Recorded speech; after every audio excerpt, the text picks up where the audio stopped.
क़ारीन इकराम, आज हम मौजूद हैं जनाब डॉक्टर अब्दुल क़ादिर धारवाड़ साहब के घर में, और ये वो शख्सियत हैं जिन्होंने धारवाड़ शहर के लोगों के लिए और उर्दू की खिदमत की खातिर करीबन कई सालों से धारवाड़ शहर में और उर्दू की खिदमत में लगे हुए हैं। सर का एक छोटा सा मुख्तसर में एक तारुफ बता दूँ कि इनकी पैदाइश अल्लावर में हुई 24 तारीख 6 जून 1955 में, और इनकी बुनियादी तालीम बेसिक प्राइमरी तालीम जो है उर्दू मीडियम में हुई है, और वैसे भी सर उर्दू के ही प्रोफेसर अंजुमन डिग्री कॉलेज में रह चुके हैं। करीबन 30 साल उन्होंने जो है वहाँ पर खिदमत दी है। सर की तालीम government Urdu high school primary और हाई स्कूल अल्लावर में हुई है, और कर्नाटका आर्ट्स कॉलेज में उनकी पीयूसी, और उस वक्त में पीयूसी ही कहलाता था शायद, आज डिग्री उनकी वहाँ पर कंप्लीट हुई। फिर उन्होंने 1982 में कर्नाटका यूनिवर्सिटी से एमए की तालीम हासिल की, एमए और पास हुए। फिर वहाँ से उनका तालीमी सिलसिला ख़त्म हुआ, और फिर वहाँ पर वो अंजुमन डिग्री कॉलेज में वहाँ पर ज्वाइन हुए। अंजुमन डिग्री कॉलेज में बच्चों को पढ़ाते पढ़ाते उन्होंने पीएचडी भी की, और पीएचडी सन 2007 में उनकी कोयम्बो यूनिवर्सिटी शिवमोगा से उनकी पीएचडी कंप्लीट हुई, और उनका इस पर मौजू था जंग आज़ादी में उलमा इकराम का हिस्सा। करीबन 30 साल से ये शख्सियत जो मेरे भी बड़े करीबी रह चुके हैं, मैं उनका बहुत खैर मकदम करता हूँ, और मेरे साथी आबिद साहब के साथ आज मैं यहाँ पर मौजूद हूँ। सर, आप क्या सोचते हैं अभी के वक्त जो उर्दू का माहौल है, और यहाँ पर जो ख़ासकर हमारे मुसलमानों का एक फ़िक्र का अंदाज़ है, क्या लगता है आपको कि ये हमारे उर्दू के ताल्लुक़ से हमारे लोगों में जो संजीदगी है या गैर संजीदगी है, ये किस पैमाने पर है, और आपने इन चीज़ों को किस तरह से फेस किया है? देखिए, नाउम्मीद नहीं होना चाहिए इंसान को। जी बिल्कुल। सबसे पहले खुदा की ज़ात से उम्मीद रखना चाहिए, और ये वो ज़बान है जिसे सूफिया इकराम, औलिया इकराम और हमारे मुजाहिदीन इस्लाम कहिए या मुजाहिदीन वतन कहिए, इन लोगों ने इसे अपना लिया है। बिल्कुल। जी हाँ, और ये ज़बान जो है तकरीबन दुनिया के 30 ममालिक में बोली जाती है और पढ़ाई जाती है, कॉलेज में हो या यूनिवर्सिटी में, और दुनिया के 10 मशहूर ज़बानों में एक मानी जाती है। तकरीबन 33,000 ज़बानें हैं दुनिया में। कितने? 33,000। 10 चुन लेंगे तो उसमें उर्दू है, तो आप अंदाजा करें। उसमें से 10 में से उर्दू है, यानी पहले नंबर जो 10 नंबर आते हैं उसमें उर्दू है। मैंने कहीं पिछली दफ़ा एक आर्टिकल भी पढ़ा था, हुमा का मैं रेगुलर क़ारी हूँ, उसमें एक मतलब आया था कि दुनिया की सबसे ज़्यादा बोली जाने वाली ज़ुबान जो है वो अंग्रेज़ी और कहा जाता है कि अंग्रेज़ी है, लेकिन मुझे बड़ा अजीब सा ये हुआ, एहसास हुआ जब बताया गया कि मैंडेरियन चाइनीज़ सबसे ज़्यादा बोली जाने वाली लैंग्वेज है, और दूसरे नंबर पर उर्दू है। ये उस वक्त यूनेस्को की तरफ से ये एक रिकॉर्ड सही हुआ था। Total number of speaker population wise अगर देखेंगे तो हिंदुस्तान का शिमाली हिस्सा नहीं, ढाली का स्टोर है जी जी तो देखा जाए तो पाकिस्तान के अंदर एक बड़ा हिस्सा बोला करता है। पाकिस्तान की तो मुकामी ज़ुबानें हैं, इसके अलावा शिमाली अफ़गानिस्तान और तो ईरान के कुछ हिस्से, मुख्तलिफ हिस्से, और साथ में बांग्लादेश का एक बड़ा हिस्सा उर्दू जानता है। तो उस लिहाज से तादाद के हिसाब से उर्दू को देखें तो एक दुनिया में वाइडली स्पोकन लैंग्वेज है। चलिए सर, आपने बहुत सारे किताबें लिखी हैं। एक तो किताब मैं बहुत छोटा था उस वक्त, ओपन किताब मैंने पढ़ी थी, और मुझे बड़ी खुशी थी कि हम बस महात्मा गांधी का नाम सुन रहे हैं, नेहरू का नाम सुन रहे हैं, या किसी ज़्यादातर गैर मुस्लिम लोगों का नाम सुन रहे हैं, लेकिन जब ये किताब पढ़ी तो मुझे पता चला कि मुसलमानों का कितना बड़ा किरदार है वतन की आज़ादी में। 52,000 माशाल्लाह। उलमा इकराम शहीद हुए। जी जी जी। 1857 के बाद मालूम है, 1857 के बाद में पहले भी उसकी बात है। जी जी तकरीबन 100 साल तक जंग लड़ी हुई है। जी 100 साल। रहने वाले पहले मुसलमान ही थे, जी बाद में ये लोग आ गए। जी जी। और जो जैसे कि रेशमी रुमाल, हाँ, रेशमी जो तहरीर हाँ, उसमें ये इसी किताब में मैंने पढ़ी सब है उसमें। शायद रेशमी इसमें रुमाल। ये भी मौजूद होगा जैसा जमात देखिए है। खारिन, मैं ये आपको बताना चाहूँगा, सर की ये लिखी हुई किताब है, सर की बहुत पहली किताब है और इसी किताब पर उनकी पीएचडी भी है। वतन की लाल ये किताब है। ये करीबन सर ने लिखी थी सन 2007 या 8 में लिखी थी। 2000 सन 2000 में लिखी थी सर ने। 26 जनवरी 1999 में ये किताब इशा हुई है और उस वक्त इस किताब की कीमत सिर्फ 100 रुपये थी। और इंशाल्लाह कोशिश करेंगे यहाँ कि हम सर से रिक्वेस्ट करेंगे इसकी दोबारा छपाई हो और ये आम तमाम लोग जो है ख़रीदें। ये आप इसको देख लीजिए, इंशाल्लाह हम कोशिश करेंगे इस किताब को दोबारा छपाएँ सर के ऐसे बोलकर और इसको और ज़्यादा तज़ीम तरीके से इस पर काम करवाया जाए। और सर की और भी किताब है अल्लावर तारीख। क्या है? तारीख अल्लावर जो है यहाँ के धारवाड़ शहर से करीबन एक 20 से 25 किलोमीटर की दूरी पर, 30 किलोमीटर की दूरी पर है अल्लावर। अल्लावर एक तारीखी शहर है, बहुत पुराना शहर है।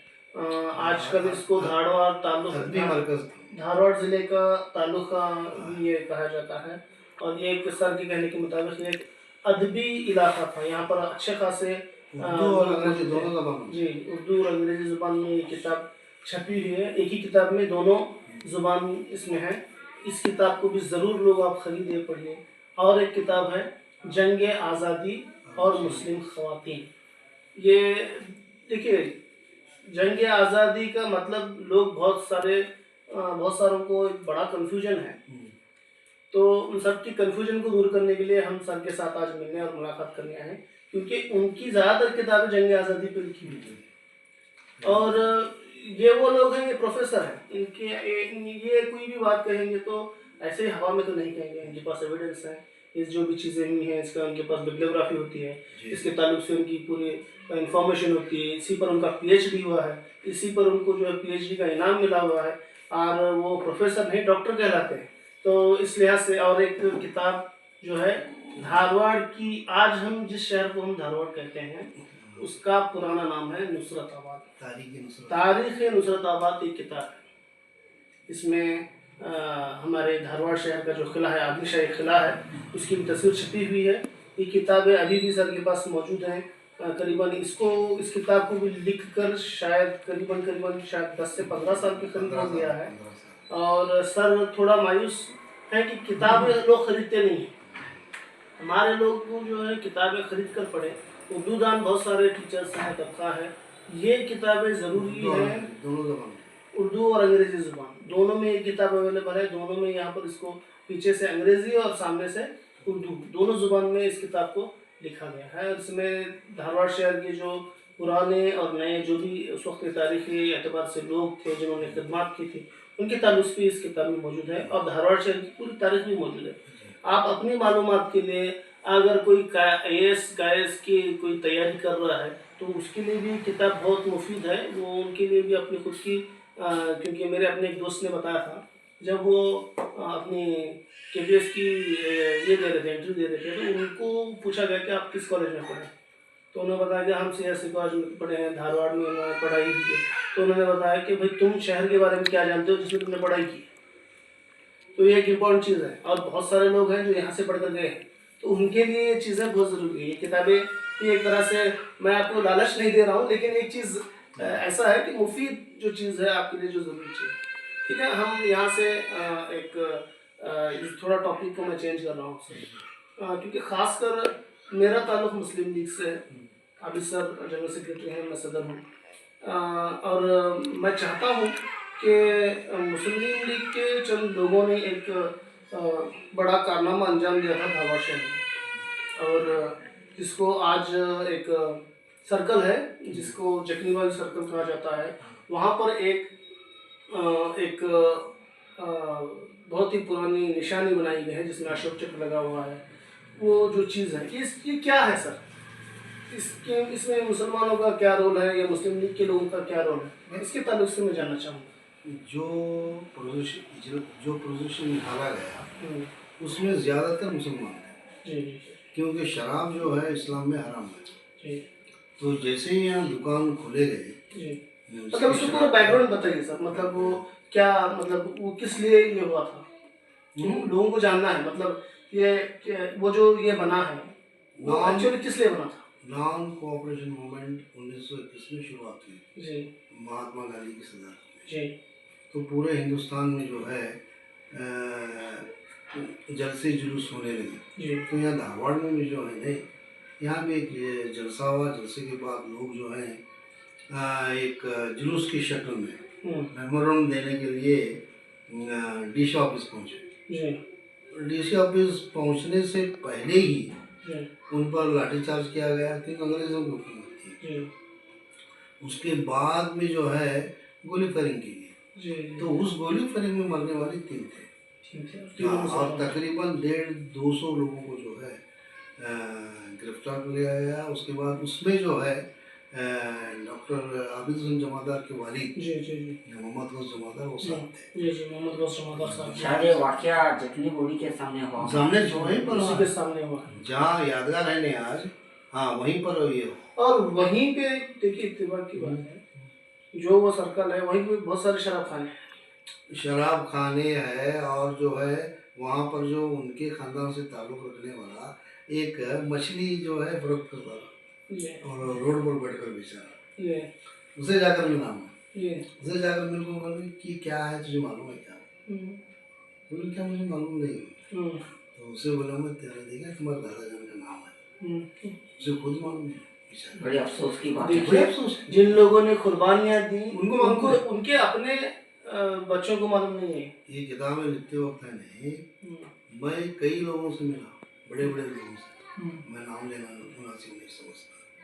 तो उन लोगों को मालूम नहीं कि उनके वालिद क्या थे, उनके दादाजान क्या थे।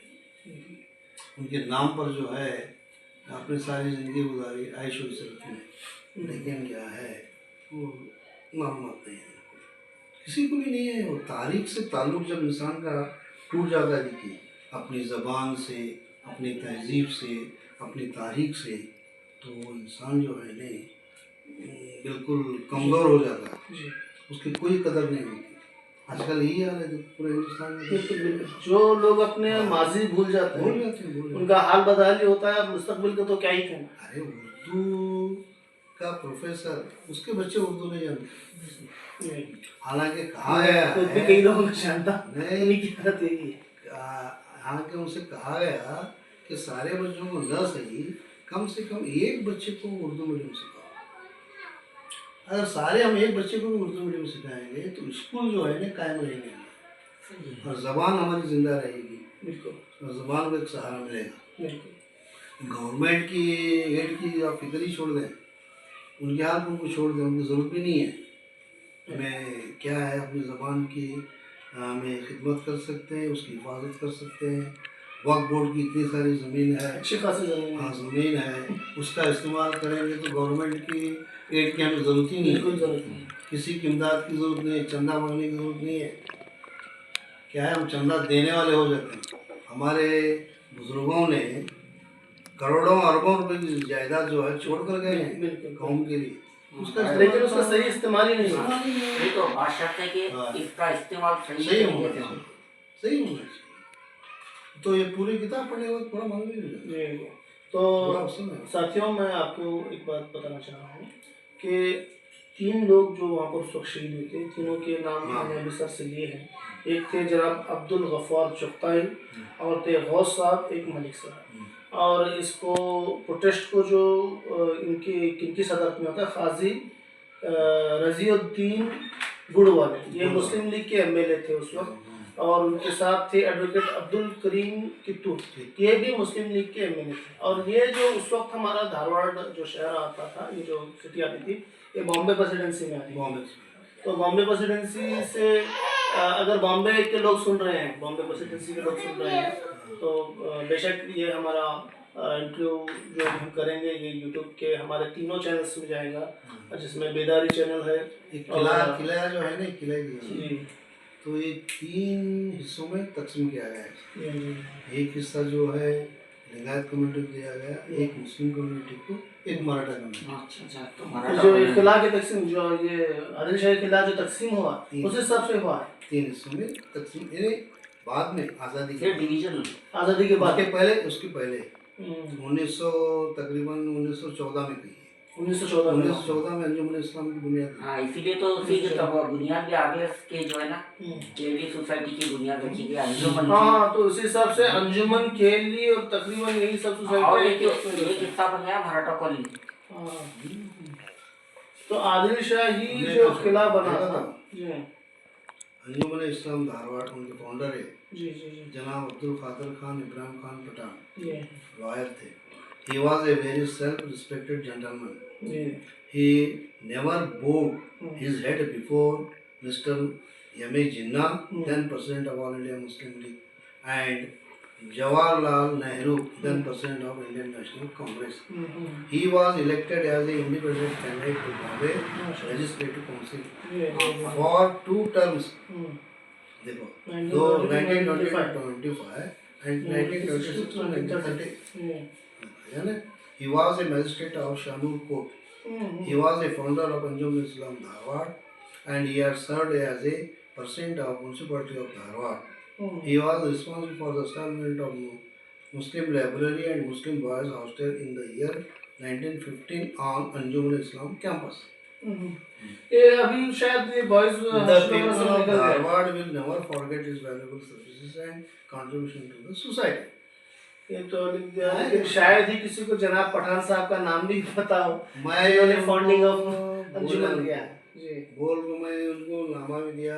उसके बाद में सिल्वर जुबली जी अंजुमन डिग्री कॉलेज की, जी उसके बाद में एक मैगजीन निकाले थे जी हमारे कॉलेज में भी है। जी जी उनका फोटो भी मैं ला के दिया, जी उनके पास फोटो भी नहीं था।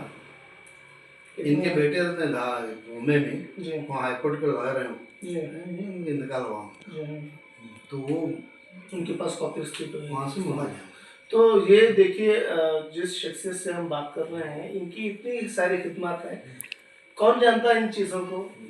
ऐसी ही चीज़ों के लिए हम तलाश कर रहे हैं, ऐसे ही लोगों की हम तलाश कर रहे हैं जिन्होंने लोग दीन की खिदमत, ज़ुबान की खिदमत और लोगों की खिदमत की है।